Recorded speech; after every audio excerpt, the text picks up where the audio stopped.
Hi, I'm Kelly Merrill, and this is Dr. David Campt, and What's up, y'all?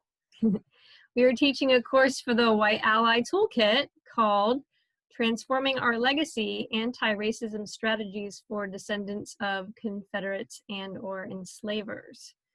Now, in this course, we are teaching a strategy of talking with people who are racism skeptics and using our heritage, our ancestry, as part of our story, part of our strategy as we engage them in conversation. Why do you want to teach this course, Kelly? Why do I? Why do you want to teach this course? This is my ancestry. I have both a connection to a Confederate ancestor and several enslavers, so that is my ancestry. And I'm motivated to be an anti-racist.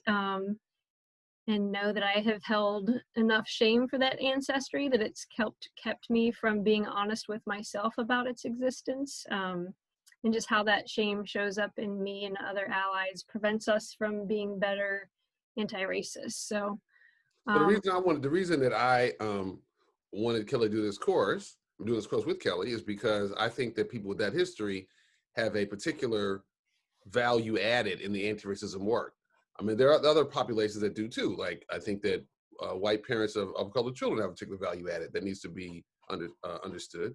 And and I think that people who are connected directly to that horrible history have a particular value added. So what this is about is trying to tap into that and to figure out what is a learning arc that's going to help people really leverage their legacy. So part of what we're doing here is to talking through how do we think about what the homework is and how does that legacy fit into the model that Kelly knows well and that many of you listening might know well.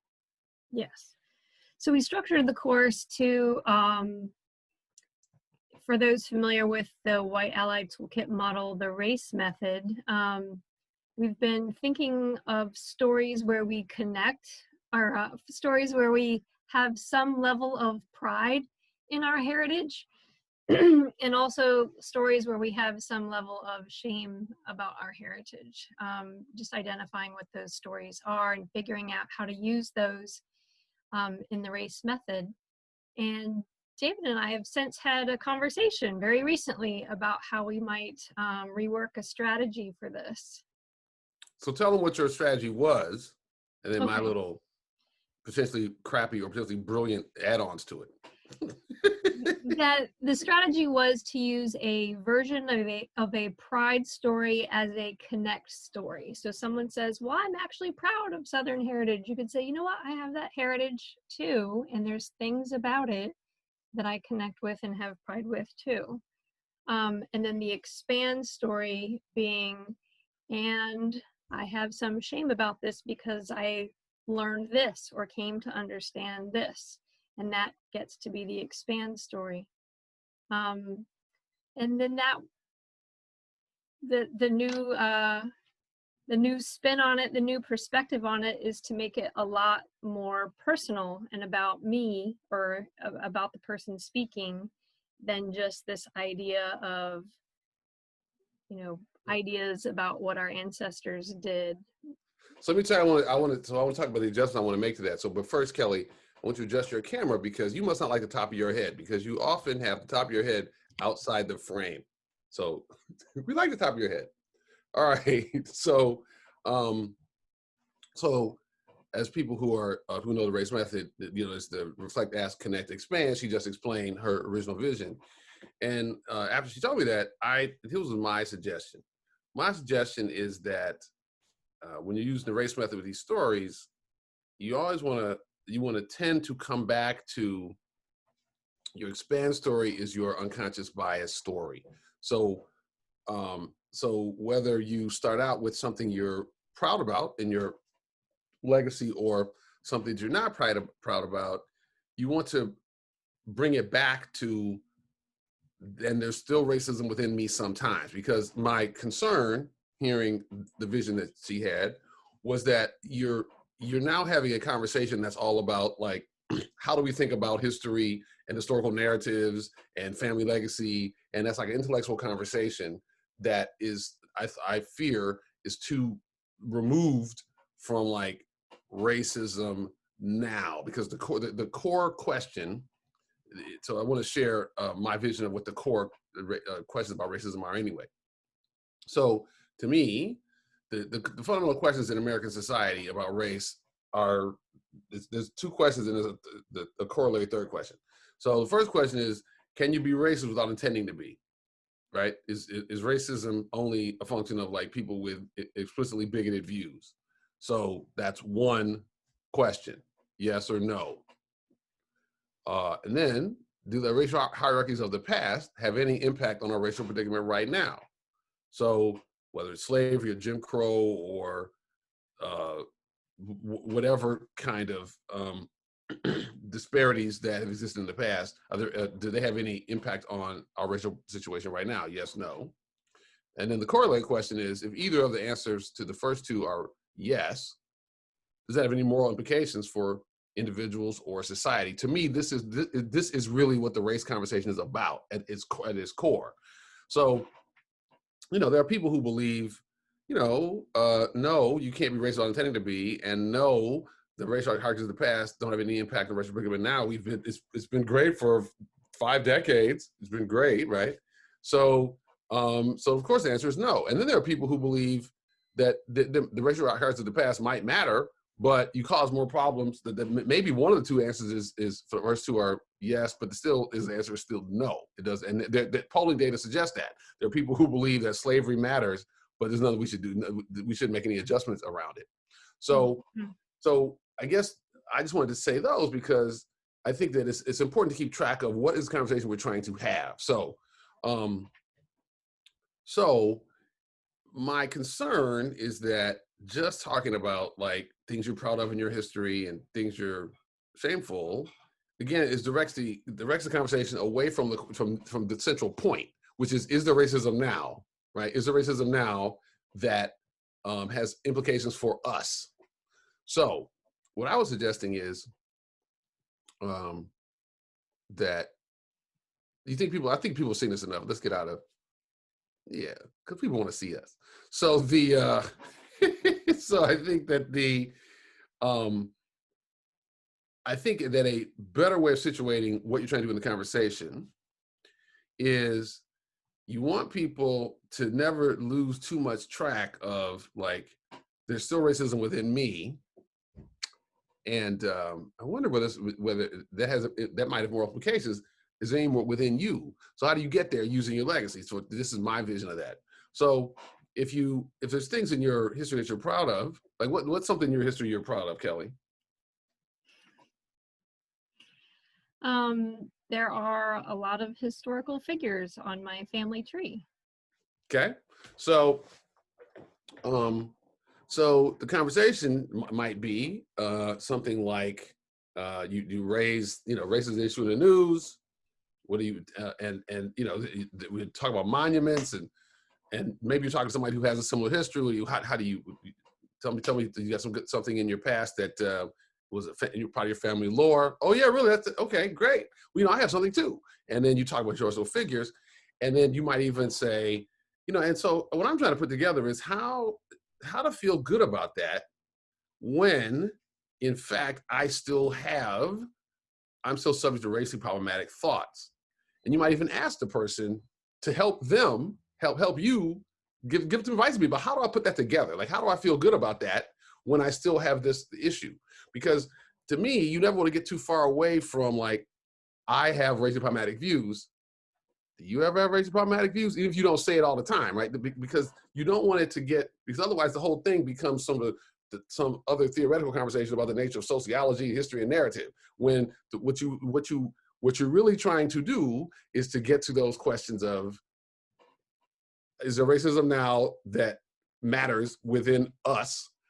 Is our situation affected by racism, and are there any moral implications of that? You don't want to get too far away from that.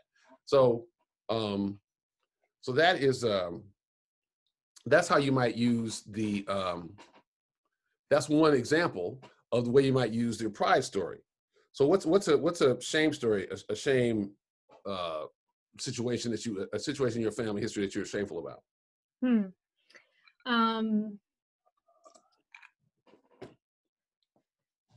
So what goes with another,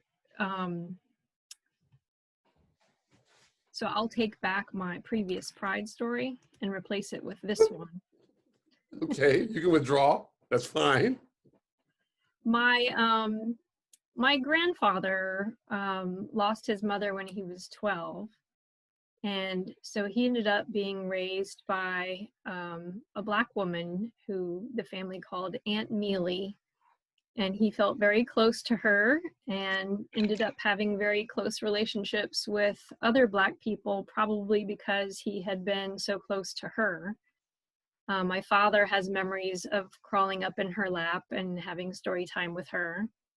But I think the moment when I discovered that even though the family talks about having so much reverence and love for her and respect for her, that no one knew her last name when I asked. That everyone I asked would have been children to her, and had they been respectful of her, they would have called her by her last name, but none of them knew, my father nor my aunts. So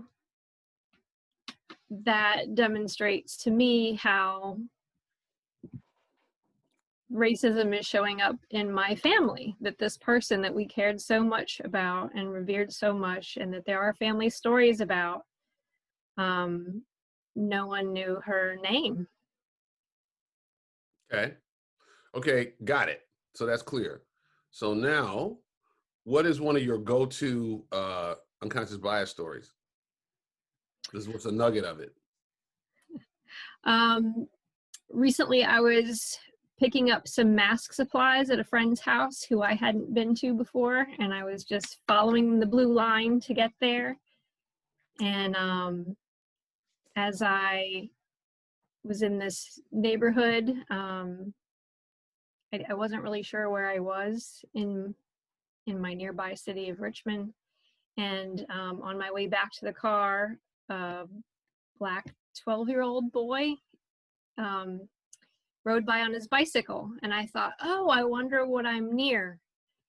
And then I very quickly thought, wait, no, he could live here. Oh, you must be near something, because you're not near his house. Right. Okay. So how might you use that, right? So so you're talking to somebody who, again, that they could be on the ally side or on the skeptic side, and somehow this race comes up, and you say, it's funny, our racial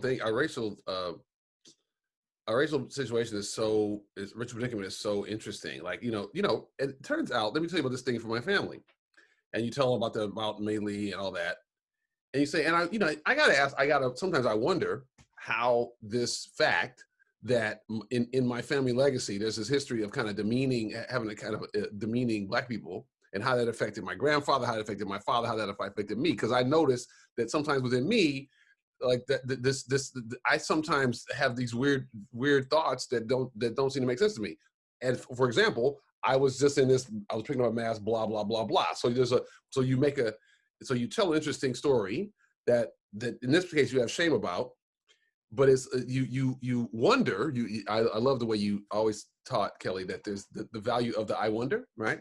So I wonder if that's connected to this other thought that I have. So basically what's the connection between this thing in the past and this thing within me now? So that the purpose is to not let the racism within us now get ever too far away. And these stories, whether you're proud about them or whether you're shameful about them, become on-ramps to what's happening now. And so we don't get too far away from that. And yes, we can have a conversation about the nature of racism in the South or the West. I know I listened into the class that you had the other day, and people were talking about how they tell somebody that they have they're connected to the South, and people want to like blame them, and okay, and so you must be a racist and dismiss them.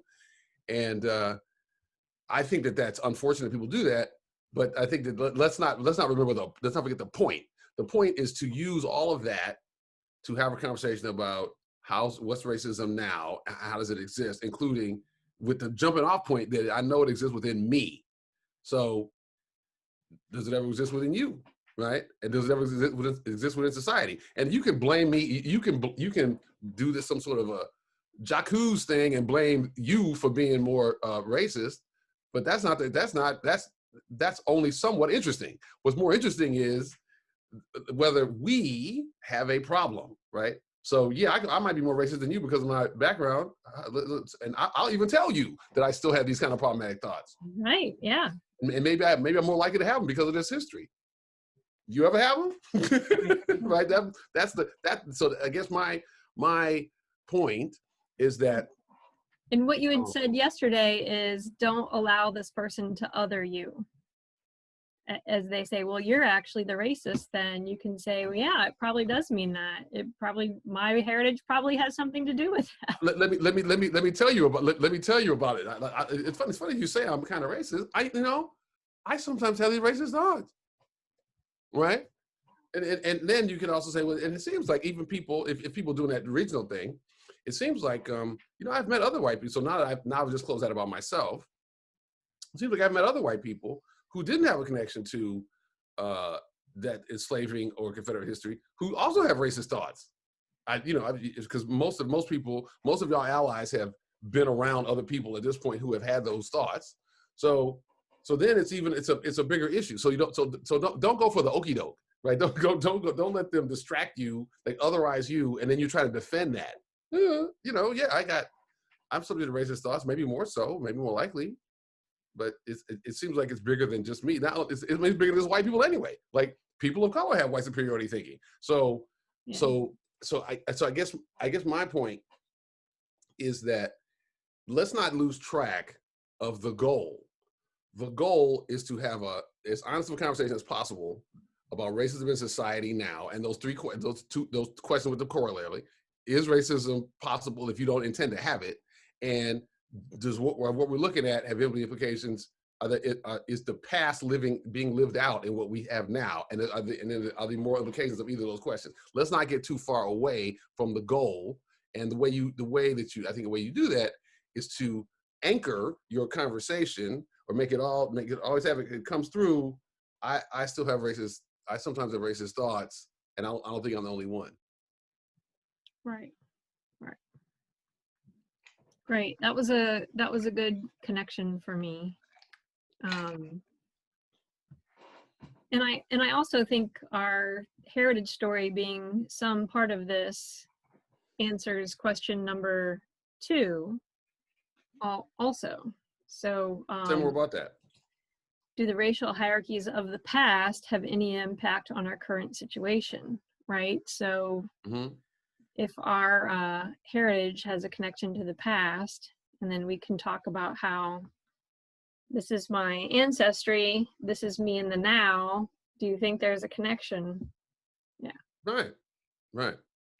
So, I just want to just add that even we talked about this like 5 days ago, and even since then, we've had some gifts to us by the Trump administration around having these conversations. So because it's just since Monday, President Trump has basically said he's going to start a 1776 commission project to make sure that we're not teaching our precious children not teaching them about like America is grounded in is fundamentally grounded in a significant way around slavery and oppression. No.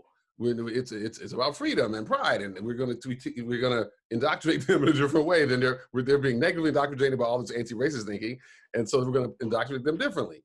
So I guess overall, I would just say that, and I will be putting some content out about this, about how like him doing that is a fantastic gift to anybody who's an anti-racist, because now it is his official views, not his implied views. His official views are part of the election conversation. That is, yay, thank you. I mean, I might even title this thing "Thank You, President Trump," because he's having us have this conversation, not just about like how he views racism, but what we should teach our children. What is our official collective narrative about that? That is an important conversation to have. So I guess I would just remind everybody that not only that's a jumping off point, But then if you have a legacy with the Confederacy or enslavement, you have a particular value in bringing that up. You can talk about um, the opener might have to do with what Mr. Trump has said we should be talking about, and you have a particular take on that because of your particular racial legacy. So and then as you're going back and forth with somebody who looks at race very differently, I mean, Mr. Trump brought it up. On some level, you're just adding more richness to that conversation. So how should we think about that? Right. Yeah. So Great. all right. So I so appreciate you taking the time to go through this. This is so um uh I hope you don't feel overly supervised by me suggesting you redo the homework for the legacy class. And I thought that other people who are not in that class need to know about the class because this probably won't be the last time we offer it. Um, and um, and I think that this issue is something that everybody should think about. Yeah, great. Thank you very much.